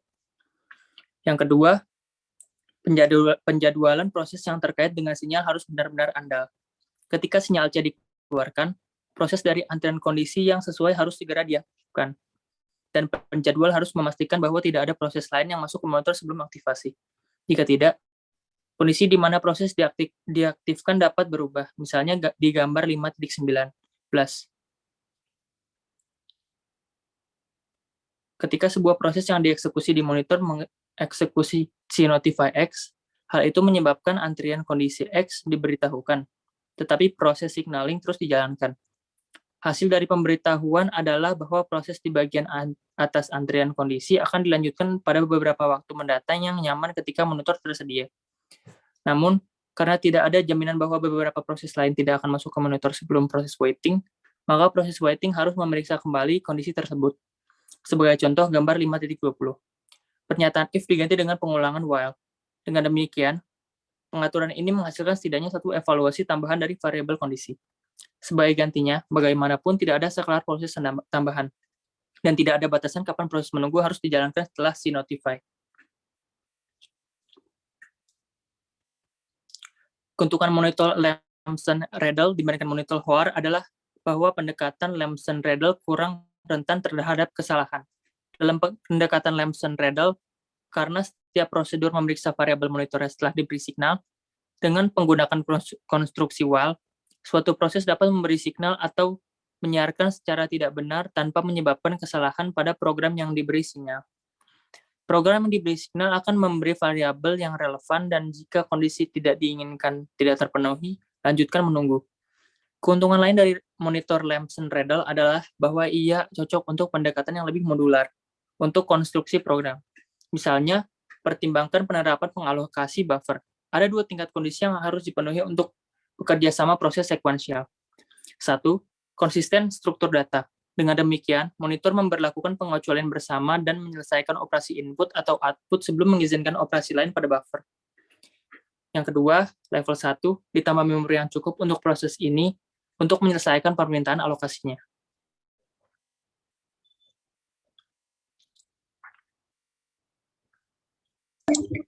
Oke, saya lanjutkan. Di monitor Hoare, setiap sinyal menyampaikan kondisi level 1 tetapi juga membawa pesan implisit. Saya telah membebaskan cukup banyak byte agar panggilan alokasi khusus Anda berfungsi sekarang. Dengan demikian, sinyal secara implisit membawa kondisi level 2.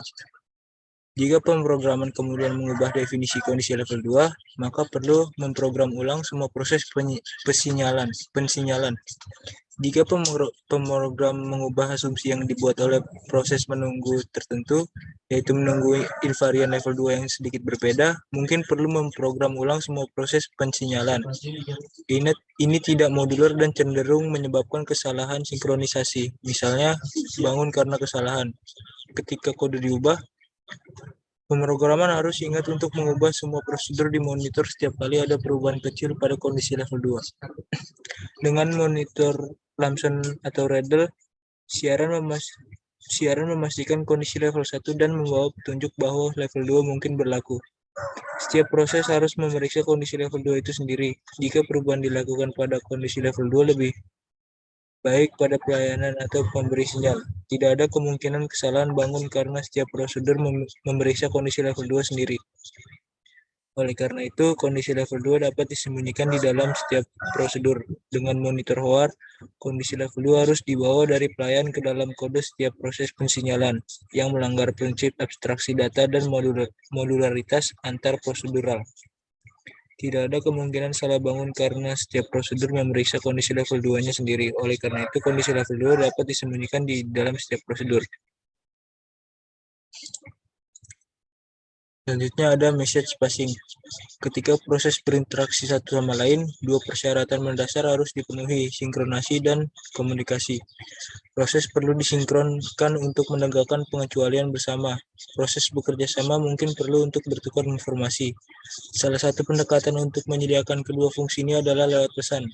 Melewati pesan memiliki keuntungan lebih lanjut yang cocok untuk implementasi dalam sistem terdistribusi serta dalam sistem multiprosesor dan uniprosesor memori bersama. Sistem penyampaian pesan datang dalam berbagai bentuk. Pada bagian ini, Kami akan memberikan pengenalan umum yang membahas fitur-fitur yang biasanya ditemukan dalam sistem tersebut. Fungsi sebenarnya dari pengiriman pesan biasanya disediakan dalam bentuk sepasang primitif. Send dalam kurung destination, message, tutup kurung, receive, buka kurung source, message, tutup kurung. Ini adalah set minimum operasi yang diperlukan untuk proses untuk terlibat dalam pengiriman pesan. Suatu proses mengirimkan informasi dalam bentuk pesan ke proses lain yang ditunjuk oleh suatu tujuan. Suatu proses menerima informasi dengan mengeksekusi primitif penerima yang menunjukkan sumber dan pesan. Sinkronisasi. Komunikasi pesan antara dua proses menyiratkan beberapa tingkat sinkronisasi antara keduanya. Penerima tidak dapat menerima pesan sampai telah dikirim oleh proses lain.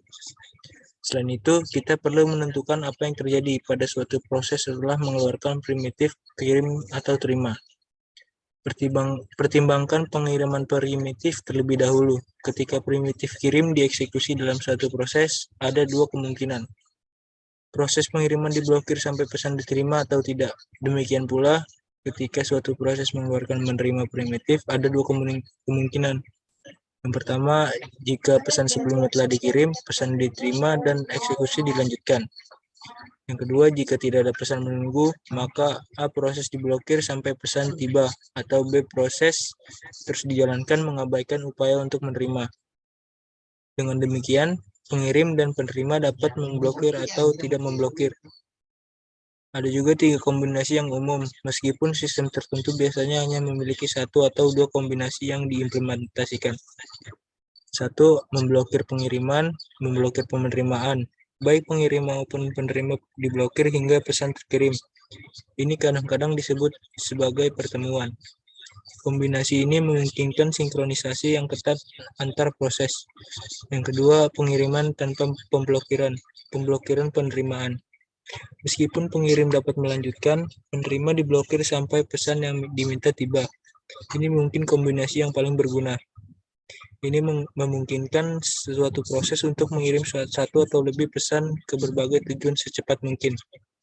Sebuah proses yang harus menerima pesan sebelum dapat melakukan pekerjaan yang berguna perlu diblokir sampai pesan tersebut tiba. Contohnya adalah proses server yang ada menyediakan layanan atau sumber daya ke proses lain. Yang ketiga itu pengiriman tanpa pemblokiran. Penerimaan tanpa pemblokiran namanya tidak ada pihak yang harus menunggu. Pengiriman non-blocking lebih alami untuk banyak tugas pemrograman bersamaan. Misalnya, jika digunakan untuk meminta operasi keluaran seperti pencetakan, memungkinkan proses permintaan untuk mengeluarkan permintaan dalam bentuk pesan, kemudian melanjutkan. Salah satu bahaya potensial dari pengiriman non-blocking adalah bahwa kesalahan dapat menyebabkan situasi di mana proses berulang kali menghasilkan pesan, karena tidak ada pemblokiran untuk mendisiplinkan proses. Pesan-pesan ini dapat menghabiskan sumber daya sistem, termasuk waktu prosesor dan ruang buffer, sehingga merugikan proses lain dan OS. Juga pengirim non-blocking menempatkan beban pada programmer untuk menentukan bahwa pesan telah diterima. Proses harus menggunakan pesan balasan untuk mengakui penerimaan pesan. Untuk menerima primitif, versi pemblokiran tampaknya lebih alami untuk banyak tugas pemrograman bersamaan. Umumnya, sebuah proses yang minta pesan akan membutuhkan informasi yang diharapkan sebelum melanjutkan. Namun, jika pesan hilang, yang dapat terjadi dalam sistem terdistribusi atau jika suatu proses gagal sebelum mengirim pesan yang diantisipasi, proses penerimaan dapat diblokir tanpa batas. Masalah ini dapat diselesaikan dengan menggunakan penerimaan non-blocking. Namun, bahaya dari pendekatan ini adalah jika sebuah pesan dikirim setelah sebuah proses telah mengeksekusi penerimaan yang cocok, pesan tersebut akan hilang. Pendekatan lain yang mungkin adalah mengizinkan proses untuk menguji apakah pesan menunggu sebelum mengeluarkan penerimaan dan mengizinkan proses untuk menentukan lebih dari satu sumber dalam primitif penerima. Selanjutnya ada addressing. Jelas perlu memiliki cara menentukan dalam primitif kirim proses mana yang menerima pesan. Demikian pula, Sebagian besar implementasi memungkinkan proses penerimaan untuk menunjukkan sumber pesan yang akan diterima. Berbagai skema untuk menentukan proses dalam mengirim dan menerima primitif jatuh ke dalam dua kategori, pengalamatan langsung dan pengalamatan tidak langsung. Dengan pengalamatan langsung, primitif kirim menyertakan pengidentifikasi khusus dari proses tujuan. Menerima primitif dapat ditangani dengan salah satu dari dua cara. Salah satu kemungkinannya adalah mengharuskan proses tersebut secara eksplisit menunjuk proses pengiriman. Dengan demikian, proses harus tahu sebelumnya dari proses mana pesan diharapkan. Ini akan sering efektif untuk bekerjasama sama proses bersamaan. Dalam kasus lain, bagaimanapun tidak mungkin untuk menentukan proses sumber yang diantisipasi. Contohnya adalah proses printer server yang akan menerima pesan permintaan cetak dari proses lain. Untuk aplikasi seperti itu, pendekatan yang lebih efektif adalah penggunaan pengalamatan implisit. Pada kasus ini, pendekatan umum lainnya adalah pengalamatan tidak langsung. Dalam hal ini, pesan ini tidak dikirim langsung dari pengirim ke penerima, melainkan dikirim ke struktur data bersama yang terdiri dari antrian yang dapat menampung pesan untuk sementara. Antrian tersebut umumnya disebut sebagai kotak surat. Jadi, untuk dua proses untuk berkomunikasi, satu proses mengirim pesan ke kotak surat yang sesuai, dan proses lainnya mengambil pesan dari kotak surat. Berikut adalah tabel yang menunjukkan proses komunikasi tidak langsung.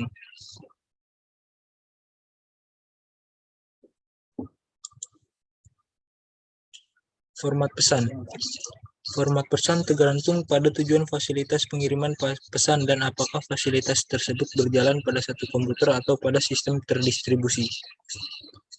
Untuk beberapa sistem operasi, perancang lebih menyukai pesan pendek dan panjang tetap untuk meminimalkan pemrosesan dan penyimpanan yang berlebihan. Jika sejumlah besar data akan dilewatkan, data dapat ditempatkan dalam file dan pesan kemudian hanya merujuk file itu. Pendekatan yang lebih fleksibel adalah mengizinkan pesan dengan panjang variabel. Tabel ini menunjukkan format pesan tipikal untuk sistem operasi yang mendukung pesan dengan panjang variabel. Pesan dibagi menjadi dua bagian, header yang berisi informasi tentang pesan, dan badan yang berisi isi pesan yang sebenarnya. Header mungkin berisi identifikasi sumber dan tujuan pesan, bidang panjang, dan bidang jenis untuk membedakan berbagai jenis pesan. Mungkin juga ada informasi kontrol tambahan, seperti bidang penunjuk sehingga daftar pesan tertaut dapat dibuat. Nomor urut untuk melacak jumlah dan urutan pesan yang dikirimkan antara sumber dan tujuan, dan bidang prioritas. Queuing disiplin. Yang paling sederhana adalah first in first out. Tetapi ini mungkin tidak cukup jika beberapa pesan lebih mendesak daripada yang lain. Alternatifnya adalah mengizinkan penentuan prioritas pesan berdasarkan jenis pesan atau dengan penunjukan oleh pengirim. Alternatif lain adalah mengizinkan penerima untuk memeriksa antrian pesan dan memilih pesan mana yang akan diterima selanjutnya. Writers or readers problems. Dalam berurusan dengan desain mekanisme sinkronisasi dan konkurensi, berguna untuk dapat menghubungkan masalah yang dihadapi dengan masalah yang diketahui. Dan untuk dapat menguji solusi apapun dalam hal kemampuannya untuk memecahkan masalah yang diketahui ini, dalam literatur, beberapa masalah telah dianggap penting dan sering muncul, baik karena merupakan contoh masalah desain yang umum maupun karena nilai pendidikannya. Salah satu masalah tersebut adalah masalah produsen atau konsumen yang telah dieksplorasi. Pada bagian ini, kita akan melihat masalah klasik lainnya, masalah pembaca atau penulis. Masalah pembaca atau penulis didefinisikan sebagai berikut. Ada area data yang dibagi di antara sejumlah proses. Area data bisa berupa file, blok memori utama, atau bahkan bank register prosesor. Ada sejumlah prosesor yang hanya membaca area data dan sejumlah prosesor yang hanya menulis ke area data. Syarat-syarat yang harus dipenuhi adalah sebagai berikut. 1. Jumlah pembaca dapat membaca file secara bersamaan. Kedua, hanya satu penulis pada satu waktu yang dapat menulis ke file. Jika seorang penulis menulis ke file, tidak ada pembaca yang dapat membacanya.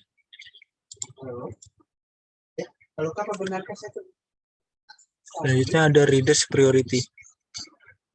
Pada gambar 5.25 adalah solusi menggunakan semapur menunjukkan satu contoh masing-masing pembaca dan penulis. Solusinya tidak berubah untuk banyak pembaca dan penulis. Proses penulisnya sederhana. Semapur WSEM digunakan untuk memaksakan pengecualian bersama.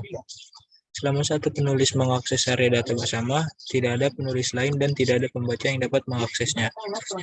Proses membaca juga memanfaatkan WSEM untuk memaksakan pengecualian bersama. Namun, untuk memungkinkan banyak pembaca, kami mengharuskan ketika tidak ada pembaca yang pembaca pertama yang mencoba membaca harus menunggu di WSEM. Ketika sudah ada setidaknya satu pembaca membaca, pembaca berikutnya tidak perlu menunggu sebelum masuk. Variabel global read count digunakan untuk melacak jumlah pembaca, dan semapur X digunakan untuk memastikan bahwa read count diperbarui dengan benar. Selanjutnya ada writers priority. Dalam solusi sebelumnya, pembaca memiliki prioritas.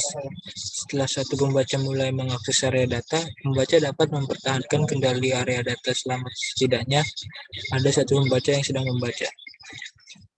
Oleh karena itu, penulis tunduk pada kelaparan. Gambar 5.26 menunjukkan solusi yang menjamin tidak ada pembaca baru yang diizinkan mengakses area data setelah setidaknya satu penulis menyatakan keinginan untuk menulis. Untuk penulis, semapur dan variabel berikut ditambahkan ke yang sudah ditentukan. Poin pertama, sebuah RSEM semapur yang menghambat semua pembaca sementara setidaknya ada satu penulis yang mengizinkan akses ke area data. Yang kedua, sebuah write count variabel yang mengontrol pengaturan RSEM. Yang ketiga itu semapur Y yang mengontrol pembaruan write count. Untuk membaca, satu semapur tambahan diperlukan. Antrian panjang tidak boleh dibiarkan menumpuk di RSEM. Jika tidak, penulis tidak akan dapat menempati antrian. Oleh karena itu, hanya satu pembaca yang diizinkan untuk mengantri di RSEM. Dengan setiap pembaca tambahan mengantri di semapur Z. Segera sebelum menunggu di RSEM. Jadi dari materi itu kami menemukan ringkasan. Ringkasannya tema sentral dari sistem operasi modern adalah multiprogramming, multiprocessing, dan distribute processing. Dasar dari tema-tema ini dan dasar dari teknologi desain OS adalah konkurensi. Ketika beberapa proses dijalankan secara bersamaan, baik sebenarnya dalam kasus sistem multiprosesor atau secara virtual dalam kasus sistem multiprogramming prosesor tunggal, masalah resolusi konflik dan kerjasama muncul. Proses bersamaan dapat berinteraksi dalam beberapa cara. Proses yang tidak menyadari satu sama lain dapat bersaing untuk sumber daya. Seperti waktu prosesor atau akses ke perangkat I/O, proses mungkin secara tidak langsung menyadari satu sama lain karena mereka berbagi akses ke objek umum, seperti blok memori utama atau file. Akhirnya, proses dapat secara langsung menyadari satu sama lain dan bekerja sama dengan pertukaran informasi. Isu-isu kunci yang muncul dalam interaksi ini adalah saling eksekusi dan kebuntuan. Mutual exclusion adalah suatu kondisi di mana ada sekumpulan proses yang bersamaan, hanya satu yang dapat mengakses sumber daya tertentu atau melakukan fungsi tertentu setiap saat. Teknik saling pengecualian dapat digunakan untuk menyelesaikan konflik, seperti persaingan untuk sumber daya dan untuk menyinkronkan proses sehingga mereka dapat bekerja sama. Contoh yang terakhir adalah model produsen atau konsumen, di mana satu proses memasukkan data ke dalam buffer, dan satu atau lebih proses mengekstrak data dari buffer itu. Salah satu pendekatan untuk mendukung pengecualian bersama melibatkan penggunaan instruksi mesin tujuan khusus. Pendekatan ini mengurangi overhead, tapi masih tidak efisien karena menggunakan waktu tunggu yang sibuk. Pendekatan lain untuk mendukung pengecualian bersama adalah dengan menyediakan fitur dalam OS. Dua dari teknik yang paling umum adalah semapur dan fasilitas pesan. Semapur digunakan untuk memberi sinyal di antara proses dan dengan mudah digunakan untuk menegakkan disiplin pengecualian bersama. Pesan juga berguna untuk menegakkan saling pengecualian dan juga menyediakan sarana komunikasi antar proses yang efektif.